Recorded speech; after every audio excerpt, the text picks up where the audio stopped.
whole concept of fear management and fear control, okay?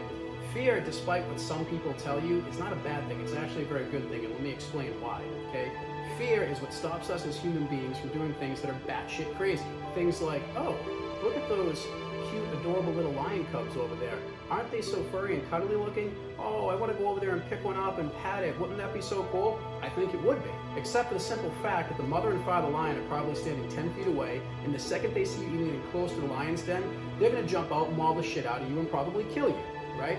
So that is what I would call a rational fear, okay? A fear of not doing something because the consequences of it could be potentially dire, right? So that's a good thing. What's not a good thing is irrational fear, okay? And that's more of the variety to like when you go to Disney and you're gonna go on Space Mountain, you wait in line for an hour and a half, 2 hours, you're next up to go, and then you chicken out, you don't go on Space Mountain. At the end of the day, we all know most of us know Space Mountain's not gonna kill us. It's a roller coaster, it's controlled chaos, controlled fear. That's the whole point of it. That's why so many of us like doing it, all right? We know it's not gonna kill us, but yet there's some people that can't wrap their head around that. Right, to the point where they let that irrational fear intimidate them from going through with it. Now, am I saying that going on Space Mountain is going to change your life and solve all your problems? Kind of yes, kind of no. Let me explain why I say that, okay? It's not the whole aspect of going on Space Mountain. It's the whole not bowing out to irrational fear, okay? That's what happens, is we bow out to irrational fear, things that we're afraid of for no real good reason. And that's what we're going to focus on right here. It's because those irrational fears are what keep you in your comfort zone. And when you don't get outside of your comfort zone, you don't grow. There is a direct correlation to how much more successful and how much more growth, i.e. how much more you will start winning at life, the further you get outside that comfort zone. And if you let irrational fear keep you in the comfort zone, you're not going to get to where you want to be. So that's what we're going to focus on, is how to manage fear, but in particular, irrational fear.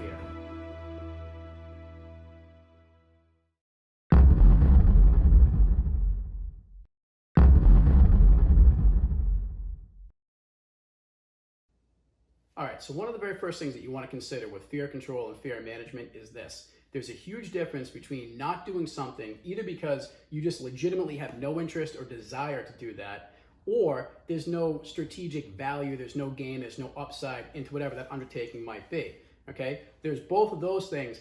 Then there's just bowing out to irrational fear. Most of the time, people are kind of defaulting to the latter of those two things. Now, in one of my first videos, you might remember, in fact, I think it was the first video that I ever put out where I talked about mindsets. One of those mindsets was the ability to be brutally honest with yourself.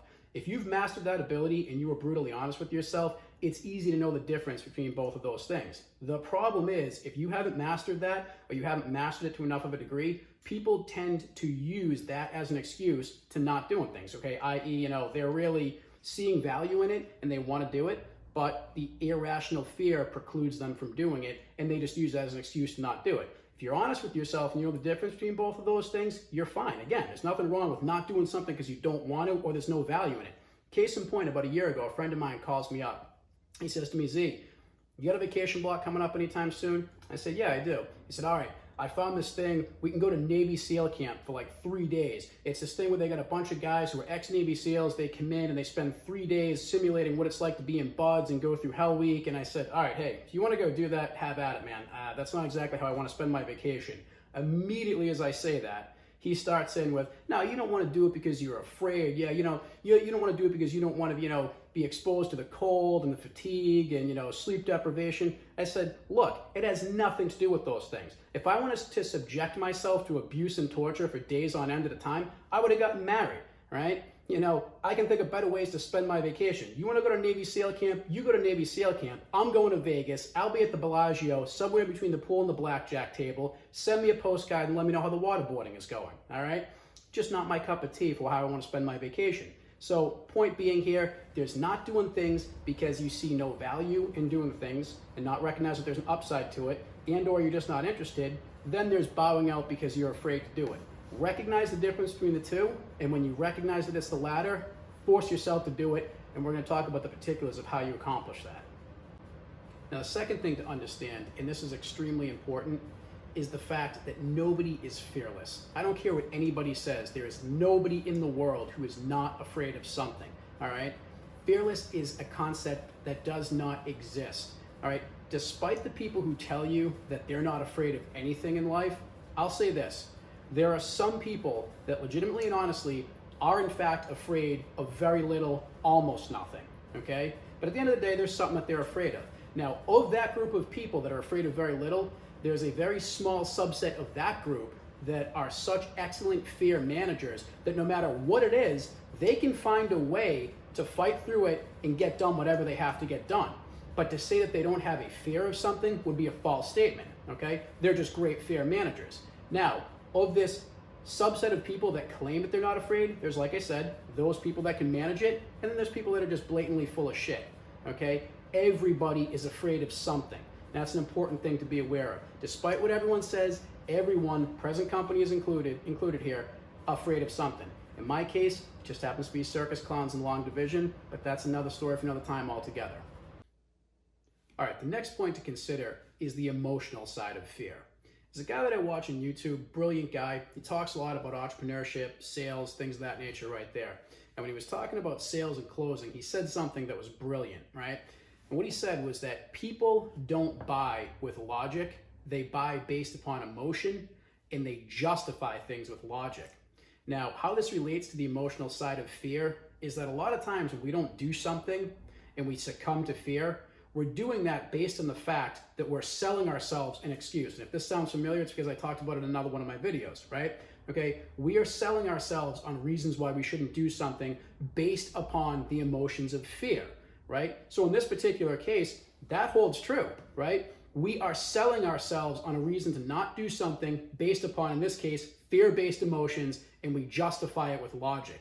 The key is to take emotion out of the equation. And when you take emotion out of the equation, when you're looking at fear or something that you're intimidated by, you're going to look at this in a whole new way where it's going to be a lot easier for you to talk yourself into doing something that you should do. And I want you to go back to another thing that I talked about in that same video. And it's the fact that when you let a negative thought enter your mind, it enters your mind about this big. But if you let it sit there, it gets a little bit bigger, bigger, bigger, bigger, right? And the thing is, we let the growth of that, we let that cascading effect of it just sitting in our mind and getting bigger and bigger and thinking about it all the time and fixating on it, we let that get to a point where we think that the problem, and more specifically, the consequence of something is going to be a lot greater than what it is in reality. Now stop and ask yourself, when you were afraid of something, more specifically the outcome or consequence of something, first thing first, chances are that probably didn't even materialize. But let's just assume in the instances in your life in which it has materialized, ask yourself this question. Was it as severe and dramatic of a thing as you thought that it was going to be? And I think we both know the answer. It wasn't. In your mind's eye, when you were thinking about it and worried about it, because you let this thing get bigger and bigger and you didn't kick that negative thought out of your head immediately when you really should have done it, all right, that seems like it was going to be a lot more severe and a lot more dramatic than what actually ended up materializing. So here's the whole core component of emotions when you're talking about fear.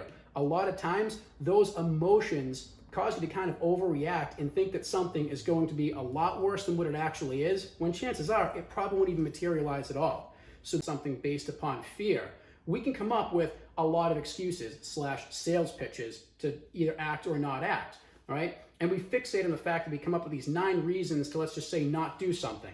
But yet, there's one reason to do it. See, we focus on the number of reasons, not necessarily the weight and the scope of those reasons. So in this particular case, if you were to take the weight of the 9 reasons to not do something, okay, and compare that to the weight of the 1 reason to do something, a lot of times what you're going to find is that 9 chicken shit reasons to not do something do not carry the weight and the validity that the 1 good reason to do it actually carries. So the big thing here is to learn how to take emotion out of the equation when you're evaluating fear. All right, here's what it all comes down to. Risk assessment and risk evaluation. Conquering fear is all about evaluating risk. A second ago, I talked about emotions and how they're very powerful things, and emotions have their place in life. But when you're talking about evaluating fear, taking emotion out of the equation is crucial. That's what you have to do when you do a risk assessment. A risk assessment is setting aside emotion and looking at nothing but the logic and the facts of whatever it is that you're undertaking. Now, I don't know that I can quite get this down to a nice, concise paragraph to just shotgun out to you and tell you exactly what risk assessment is, okay? But better thing that I can do here is give you an example of how I applied a risk assessment to something that I just did fairly recently. few months ago, the very first time I've ever done it, I went skydiving. It's something I've always wanted to do for a long time, and I haven't put it off out of fear, just hadn't got around to doing it. Now, I'm gonna be honest, there was a small part of me that was nervous about doing it initially, okay? And I'll say this, there were a very small number of people that I told about it, that I told them that I was gonna do this before I went and did it. And almost all those people said, you're crazy, I can't believe you, how are you gonna jump out of an airplane, you gotta be out of your mind. The natural responses that you would tend to think that people are gonna give you when you tell them that you're gonna go skydiving, right? Now, here's the thing, all right? The way that I looked at it was a lot differently, all right? I did a risk assessment on it and came to look at it in a much different light. When you take emotion out of the equation, you're gonna find that's what's gonna happen. You're gonna see things in a completely different light, and based upon that perspective, you are going to do a lot more things compared to what most people will do just by the simple nature of how you're looking at it. So in this case, taking emotion out of the equation, here's what I came to the conclusion of. Number one, thousands of people a day go skydiving and thousands of people a day are just fine.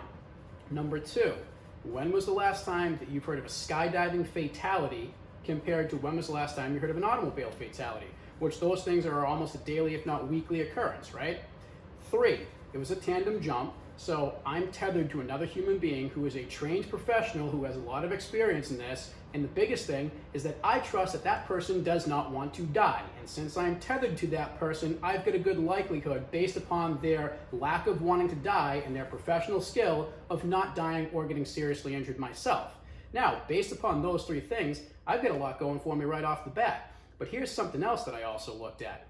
In the 1940s, we had kids, and when I say kids, I'm talking 17, 18-year-old kids who were jumping out of airplanes into Nazi-held Europe, most notably during the Normandy invasion, when we sent the airborne divisions in at midnight the night before to secure the area in advance of the invasion force, okay? And these kids were jumping under hostile fire from the Germans with parachutes that are effectively nothing more than glorified bed sheets that had very little, if not any directional control whatsoever. And again, doing it under hostile fire, right?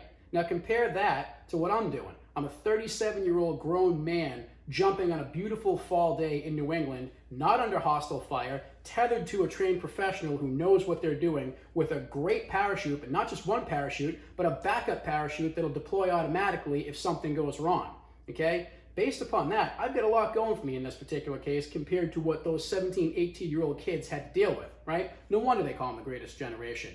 And I'll add another thing to it. Speaking of World War II, I knew a guy who was a B-24 pilot in World War II who got shot down, had to do a necessity jump. Guy spent the last 6 months of the war in various POW camps. Actually, that's a whole other story in and of itself.